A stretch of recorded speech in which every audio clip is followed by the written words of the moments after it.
Assalamualaikum warahmatullahi wabarakatuh dan salam sejahtera bagi kita semua.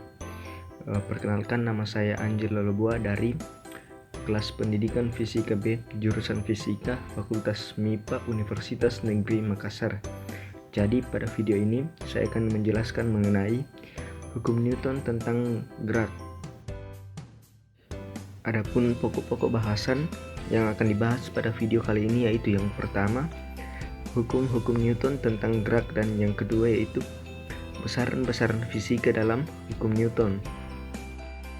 Secara garis besar, materi hukum Newton tentang gerak terbagi menjadi tiga, yaitu yang pertama, hukum Newton yang memuat hukum pertama Newton, hukum kedua Newton, dan hukum ketiga Newton.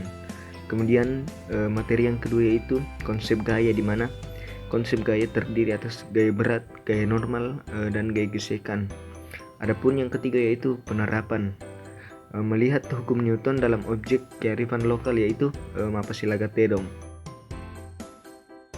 Definisi gerak.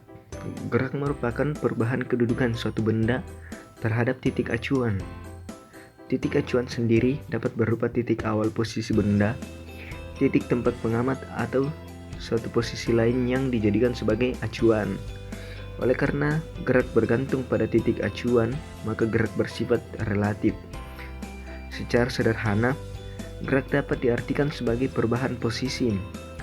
Ilmu fisika yang mempelajari tentang gerak dengan memperhatikan aspek penyebabnya disebut dinamika. Pembahasan tentang dinamika akan berhubungan dengan gerak benda dan penyebabnya, di mana konsep hukum Newton tentang gerak akan menyertainya.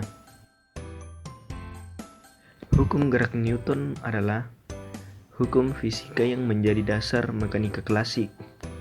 Hukum Newton terbagi menjadi tiga, yaitu hukum pertama Newton, hukum kedua Newton, dan hukum ketiga Newton.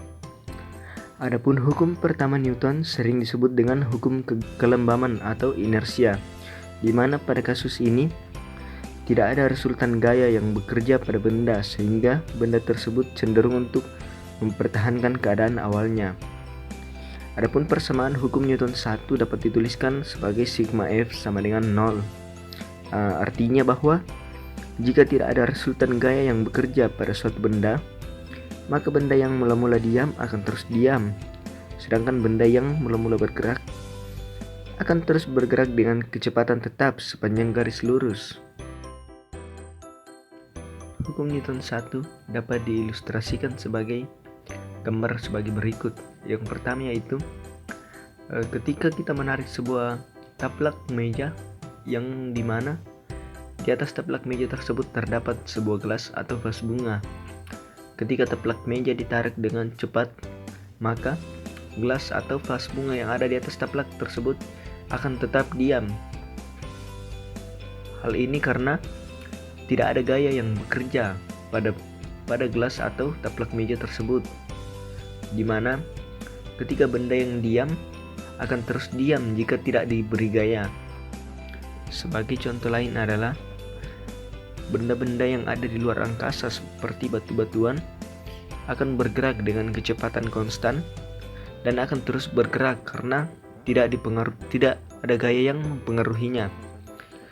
Di mana pada hukum Newton 1 mengatakan bahwa benda yang bergerak akan terus bergerak dengan kecepatan konstan selama tidak ada gaya luar yang bekerja padanya. Selanjutnya adalah hukum Newton 2. Jika suatu benda diberi gaya atau resultan gaya, maka akan mempengaruhi besaran-besaran lain dalam fisika, yaitu massa benda dan percepatan yang dialami benda. Adapun persamaan hukum kedua Newton dapat ditulis sebagai berikut. Sigma F sama dengan M kali A, yang dimana percepatan yang dihasilkan oleh resultan gaya yang bekerja pada suatu benda sebanding dan searah dengan resultan gaya tersebut dan berbanding terbalik dengan massa benda. Berikut adalah ilustrasi untuk hukum Newton yang kedua. Ketika benda diberi gaya sebesar F, maka benda tersebut akan mengalami percepatan sebesar A. Dan ketika gayanya ditingkatkan menjadi 2F, maka percepatan yang dialami oleh benda akan menjadi 2 kali percepatan awalnya. Untuk kasus yang kedua, ketika sebuah benda diberi gaya sebesar F, maka benda tersebut akan mengalami percepatan sebesar A. Dan ketika massa benda ditambahkan menjadi 2 kali dari massa semula dengan gaya yang sama, maka percepatan yang dialami oleh benda menjadi setengah dari percepatan awalnya. Selanjutnya yaitu hukum ketiga Newton. Untuk setiap aksi selalu ada reaksi yang sama besar dan berlawanan arah, atau gaya dari dua benda pada satu sama lain selalu sama besar dan berlawanan arah. Adapun persamaan hukum ketiga Newton dapat dituliskan sebagai berikut. Sigma F aksi sama dengan min sigma F reaksi, di mana setiap ada gaya aksi yang bekerja pada suatu benda, maka timbul gaya reaksi yang besarnya sama tetapi arahnya berlawanan. Salah satu contoh penerapan hukum Newton 3 yaitu pada saat melompat. Ketika kita memberikan dorongan ke tanah, maka kita akan mendapat gaya reaksi yang membuat kita dapat melompat atau bergerak ke atas. Contoh lain yaitu ketika kita meninju sebuah tembok, maka kita akan merasakan sakit yang merupakan gaya reaksi dari tembok itu. Pokok bahasan yang kedua yaitu mengenai konsep gaya.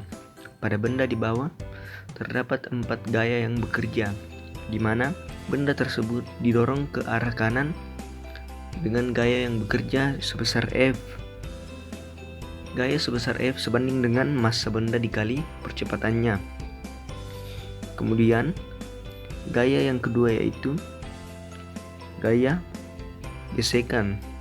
Karena benda bergerak ke kanan, maka gaya yang dialami oleh benda dengan permukaan akan terarah ke kiri. Hal ini karena gaya gesekan selalu berlawanan dengan arah gerak benda. Adapun gaya gesekan sebanding dengan koefisien gesek dikali gaya normal. Kemudian gaya yang ketiga yaitu gaya berat.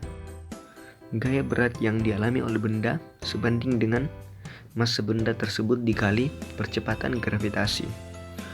Kemudian posisi benda terhadap bidang akan menghasilkan gaya normal yang sebanding dengan gaya beratnya. Adapun pokok bahasan yang ketiga yaitu mengenai penerapan.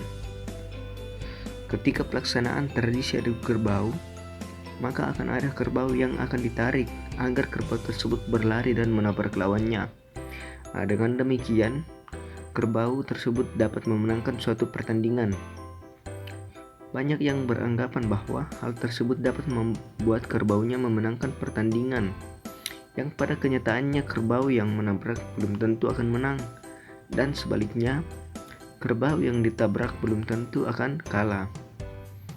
Berdasarkan pemahaman pada materi sebelumnya, pernyataan tersebut dapat dijawab dengan beberapa penjelasan yang dimana kerbau yang ditarik akan mendapat gaya tertentu sehingga mengalami percepatan yang membuatnya dapat berlari lebih cepat. Kemudian pernyataan yang kedua yaitu ditinjau dari kerbau yang ditabrak belum tentu akan mengalami kekalahan karena dengan kesiapan akan tabrakan maka kerbau yang diam akan mempersiapkan diri dengan memberikan tahanan gaya yang besar untuk menahan serangan dari pihak lawan. Dengan demikian dapat disimpulkan bahwa dengan memahami esensi dari hukum-hukum Newton dan konsep dari berbagai gaya yang bekerja pada benda pada lintasan lurus, maka banyak permasalahan atau kasus tentang berbagai gerak benda yang dapat diselesaikan. Di antaranya yaitu yang pertama, kerbau yang berlari memberikan serangan, kemudian yang kedua yaitu kerbau yang diam menahan serangan. Demikianlah yang dapat saya jelaskan mengenai hukum Newton tentang gerak yang berkaitan dengan kearifan lokal mapasilagat dong. Lebih dan kurangnya mohon dimaafkan. Assalamualaikum warahmatullahi wabarakatuh, dan salam sejahtera bagi kita semua.